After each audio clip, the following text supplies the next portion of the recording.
Ahojte, volám sa Katarína Piesňomilá a chcem vás pozvať na workshop Seba spojenie cez telo.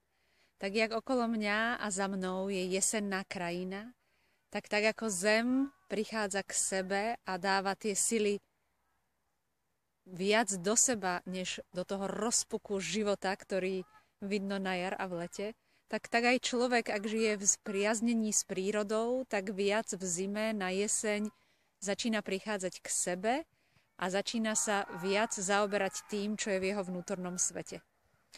A mne príde z mojej skúsenosti, že pomáha nám v tom telo, aby sme prišli k tomu, ako sa má naša duša a ako sa majú naše životné sily.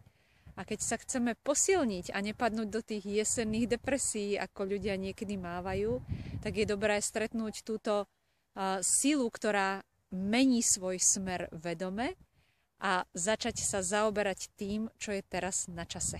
A teraz na čase je pozrieť sa dovnútra.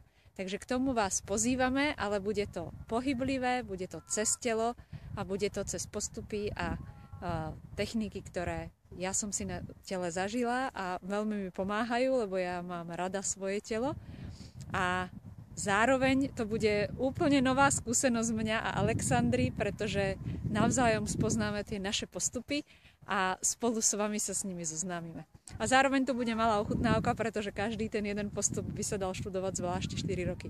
Takže pozývame vás na mozaiku oživujúcich a radostných postupov, ktoré cez telo nám dovolujú priblížiť sa vlastnej duši a vlastným životným silám a ktoré nás môžu posilniť do týchto jesenných dní. Viac pod videom.